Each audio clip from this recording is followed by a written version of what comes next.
Hey everybody, Ryan FMTG here. Before we talk about today's topic at hand, please pet the little corgi in the bottom right button. That's the sub button, and it means a lot to me that I get some new subs with each and every video. But that's enough about that. Today's topic is going to kind of be a little like tips and tricks, since we're kind of getting into a new meta, and I've been playing a little bit more, and some things I make mistakes with, and I know that my opponents or just other players are making these mistakes too. So some of these tips/tricks, I have 5 of them. Some might sound very basic, but also that's kind of what they are. They're very basic concepts that you should always be mindful when you're playing, because if you're just kind of going on autopilot, some of these things you kind of mess up a little bit. I know I do, and I'm sure other people do as well. So I thought it'd be kind of good to write them down and kind of talk about them one by one. The first tip that I want to talk about is hero powers and when to use them. So many games, or maybe I shouldn't say so many, but quite often I feel like either me or my opponent have like 2 hero triggers on deck.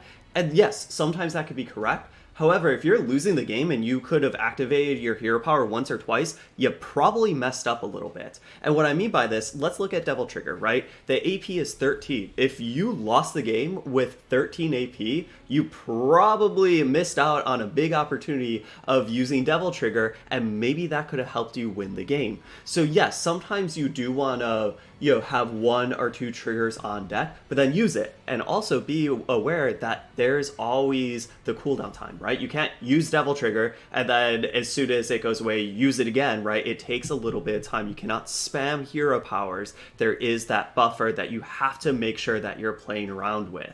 And along with the hero power of, make sure that you're not just basically squirreling them away and never using them, is use them at appropriate times, right? A lot of times with, let's just say, Devil Trigger again, if you're about to take a lot of damage, then you use it, right? You don't use it when your opponent has nothing on board. And sometimes you kind of get an autopilot of you see it in your bottom left screen and you just see it flash up and then you're just like, oh sweet, my hero power is online, I'll just use it right now. It's like, well, no, maybe wait a little bit.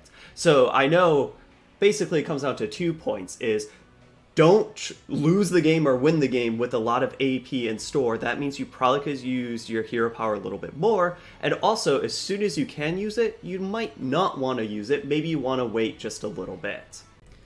Tip/trick number 2 is use your life as a resource. And this is a tip in a lot of card games and a lot of just games in general, right? A lot of people are like, hey, use your life as a resource. And what that means is in Teppen, you start with 30 life. You only lose the game when you reach 0. I guess a timeout, but let's not talk about that.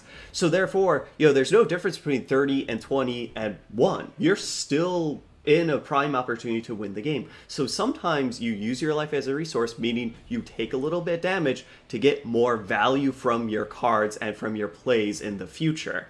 I think a prime example that I can give of this is Living Death or other board sweepers. With Living Death, sometimes you want to make sure that you're wiping the board. You don't have any units, your opponent has 3 units, and then you play Living Death to use it as a board wipe and a resurrection spell, and that's just fantastic. That's the prime opportunity that what kind of makes Living Death broken. And how you use your life as a resource with Living Death is maybe you take 2 damage or 3 damage when they just have 1 unit, but before that unit attacks again, they play 1 or 2 more units, so then you use Living Death. So it's like, I will take a little bit of damage in order to maybe bait the opponent into playing more units until I fire off my Living Death. The third topic that I want to talk about is, it's kind of like using your life as a resource. Not really, but it has to do with your life total. It's know when you have lethal or when your opponent has lethal. Because sometimes, especially with Teppen, right, it's not a slow game. It is fast-paced. You have to be playing all the time. So in a fighting game, you always have to be aware of your life bar, right? And Teppen is the same. You have to be aware of how close you are close to death and how close you have the opponent to death. Know when you have lethal. Just a little bit ago, I believe this was the card, and this is why it popped into my head. I was playing a deck, and I was playing against an opponent who was playing some sort of black deck, and our boards were basically like, I had something in the top lane and the bottom lane. They had something in all 3 lanes, right? My units were bigger, however, I was at 2. They had a uni in the middle lane. It was so close to hitting me for 2, and that would be lethal. However, the opponent was going to be taking bad trades in the top and bottom lane where I had my units. So what did they do? They used Mad Massacre on their uni to try to get value off of her because, oh, 2 damage isn't going to really matter, and to deal more damage to my bigger units to make the trades favorable for them. However, they missed lethal, and if I remember correctly, I came back and won that game. I could maybe misrecalling, but it doesn't matter. The point is, they missed lethal. And, I'm not picking on that opponent.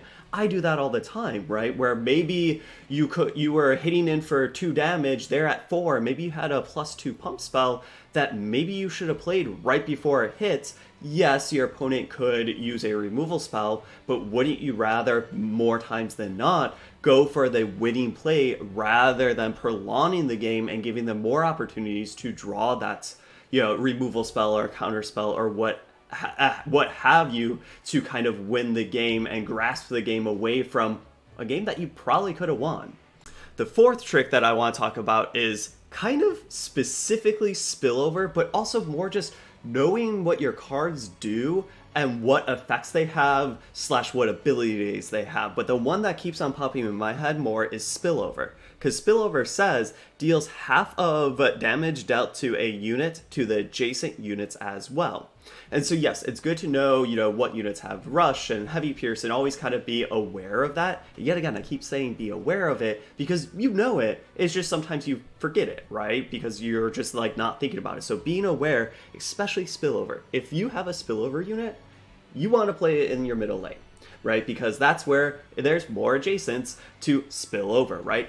And so sometimes let's say you only have one spillover unit, well then sometimes when you play your first unit, maybe you play it in the top or bottom lane and kind of play for the future turns of, hey, if I draw my spillover unit, I would like to keep my middle lane open as long as possible. So if I draw it, I can play it.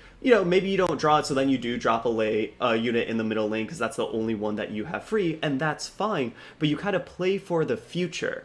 To go along with that is play around spillover. So if you are playing against a deck that the opponent is probably playing quite a few spillover units, or just 1 or 2, maybe you leave the middle lane open, right? Because you're not playing any spillover units, so you don't care about the middle lane. So maybe you just start putting units in the top and bottom lane first, because if they just have a spillover unit and they want to play that first, well then maybe they're forced into making a suboptimal play with playing that spillover unit in the top or bottom, because that's the only place that you played your units. So keeping aware of spillover both when you're playing it and when your opponent is playing it, and thinking, yes, the lanes do actually matter, especially with spillover.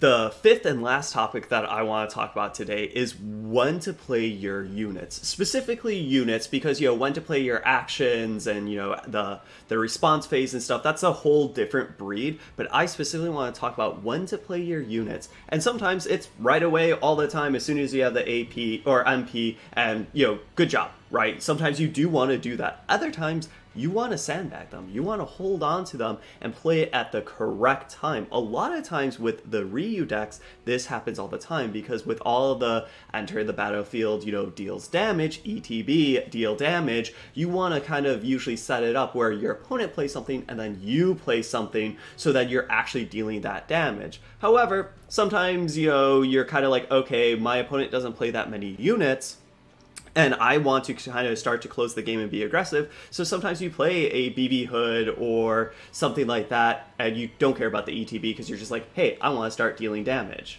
Another big topic about this is rush units, and that's why I have BB Hood up on the screen, because she is a great example where you usually want to play your rush units right before your opponent unit will attack it. You play your rush unit in the same lane, especially with BB Hood being a 2/6 that deals 4 damage. Usually that will eat it, and then it will poke in for 2, right? Where you want to make sure that you're eating a unit and then getting an opportunity to poke in for 2. Yes, your opponent could then, play something to block the BB Hood. However, that's fine. You can't really play around that. But here's my example of, you do not want to play BB Hood in, let's say, the bottom lane, your opponent has something, and the attack gauge is halfway full. you do not want to play your BB Hood in the bottom lane at that time because BB Hood will hit that unit first. You want to try to have that unit hit BB Hood, die, so that BB Hood is actually dealing 2 damage to your opponent rather than, 2 damage to that unit that would have died with just BB Hood being on defense. Overall, those are the 5 tips/tricks that I kind of wanted to talk about today. And yet again, these are not revolutionary tips and tricks. And most of the times, me and you and most Teppen players know these, but I know I make mistakes. I see my opponents making mistakes. And yet again, when it boils down to it, it's just being more conscious of your decisions, of your life total, when to do things, and not just autopiloting. Because in Teppen, yes, sometimes you can autopilot and that's fine, but as long as your autopilot's good, right? As long as your autopilot is still looking at your life resources, always looking at your AP, or playing your rush units or ETB units effectively, then that's great. Your autopilot is very good, and that's kind of what makes you a better Teppen player than maybe someone whose autopilot isn't so good. And a lot of times when I make these types of videos, I really like to do it because it also reminds me, right? It makes me think of like, wait, how can I use my life as a resource more effectively? Or how can I use my hero powers more effectively? Maybe even if I'm not making mistakes at that time with these, it's still always good to think about them critically, analyze them, and then see how you can implement that into your game plan. And who knows, maybe I might do some of these more types of videos, maybe more in-depth topics in the future, but I kind of wanted to do at least, one like this that was a little bit more, an overarching, smaller tips and tricks and just a couple things rather than some big ones like, how to choose a deck or how to metagame if you want to metagame or something like that. But who knows? Maybe that's something in the future. If you would like to see more of this style deck, or sorry, this style video or more in-depth tips and tricks or something like that, let me know in the comments. But thank you all for watching, and I'll see you all next time.